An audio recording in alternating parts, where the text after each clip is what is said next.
Hello दोस्तों, भारत में aliens के उतरने के 7 स्थान आज हम अपनी वीडियो में आपको बताएंगे। दूसरे ग्रहों पर जीवन की तलाश और विज्ञान के लिए बेहद चुनौती भरा काम रहा है और हो सकता है यही काम दूसरे ग्रहों के वैज्ञानिक भी करते हों। ऐसे में वे अपने किसी यान द्वारा धरती पर आते जाते हों तो कोई आश्चर्य नहीं होगा। हम भी तो चंद्र ग्रह, मंगल ग्रह पर पहुंच गए हैं। हमने शनि पर भी एक यान भेज दिया है।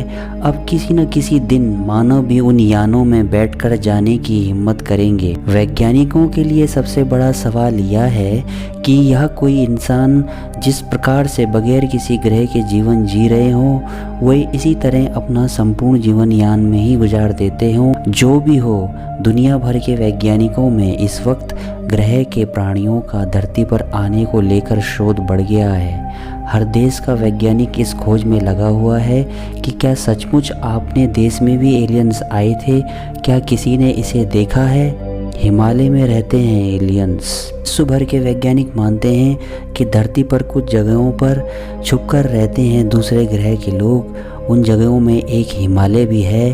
भारतीय सेना और वैज्ञानिक इस बात को स्वीकार नहीं करते, लेकिन वे उसे अस्वीकार भी नहीं करते।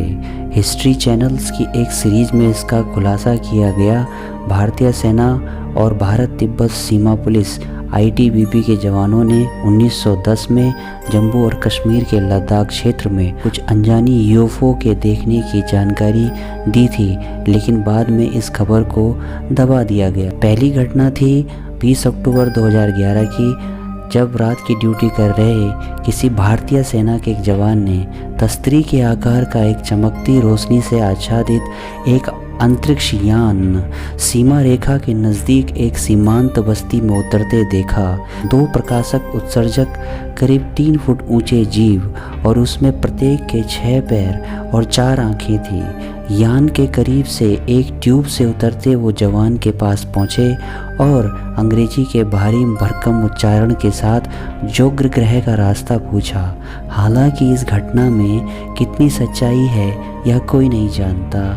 दूसरी घटना या अन्य सूचित घटना में फरवरी 5 तारीख 2:18 पर भारत चीन सीमा से 2.5 किलोमीटर दूर एक छोटे से क्षेत्र में मैदान से करीब 50 मीटर ऊपर एक चमकदार सफ़ेद रोशनी दिखाई दी और 8 भारतीय कमांडो, एक डॉग और 3 पहाड़ी बकरियों और एक बर्फीले तेंदुए को बाहरी बादलों में जाने के बाद वह गायब हो गई। उड़ीसा में उतरते थे एलियंस।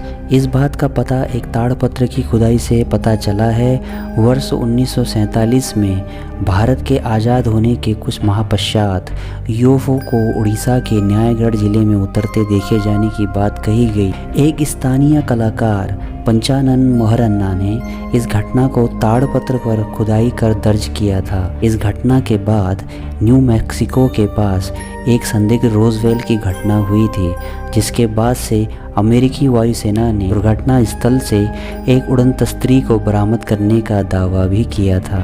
नर्मदा की सैर करने आते थे एलियंस। 1300 किलोमीटर का सफ़र तय करके अमरकंटक से निकलकर नर्मदा, विंध्य और सतपुड़ा के बीच भुज के पास खंबात की खाड़ी में अरब सागर से मिल जाती है। यहीं पर कई विशालकाय जातियों के कंकाल भी मिले हैं। प्रागैतिहासिक शैल चित्रों के शोध में जुटी एक संस्था ने रायसेन से करीब 70 किलोमीटर दूर घने जंगलों के शैल चित्रों के आधार पर अनुमान जताया कि प्रदेश के इस हिस्से में दूसरे ग्रहों के प्राणी एलियंस आए होंगे। यहाँ आदि मानव ने शैल चित्रों में अंतस्त्री की तस्वीरें भी उकेरी हैं। अजंता एलोरा की गुफाओं के माना जाता है कि इसके अंदर नीचे एलियंस का एक सीक्रेट शहर है। यह हिंदू, बौद्ध, जैन और जैन धर्म का प्रमुख स्थल था। यहाँ की जांच पड़ताल करने के बाद पता चलता है कि यहाँ पर एलियंस के रहने के लिए अंडरग्राउंड स्थान बनाया गया था। जियोलॉजिकल और जियोलॉजिस्ट की रिसर्च से यह पता चलता है कि यह कोई सामान्य गुफाएं नहीं थी। इन गुफाओं को कोई आम इंसान आज की आधुनिक तकनीक से नहीं बना सकता। यहाँ एक ऐसी सुरंग है जो इसे अंडरग्राउंड शहर में ले जाती है। द्वारिका एलियंस के अवशेषों की खोज करने वाले वैज्ञानिक कहते हैं कि द्वारिका का निर्माण एलियंस ने किया था। इस नगर पर एलियंसों ने ही हमला करके नष्ट किया था। माना जाता है कि श्री कृष्ण के यहाँ आने से पूर्व इसे कुश स्थली भी कहा जाता है। कैलाश पर्वत, इसे दुनिया का सबसे बड़ा रहस्यमय पर्वत माना जाता है। यहाँ अच्छी आत्मा रह सकती है। इसे अप्राकृतिक शक्तियों का केंद्र माना जाता है।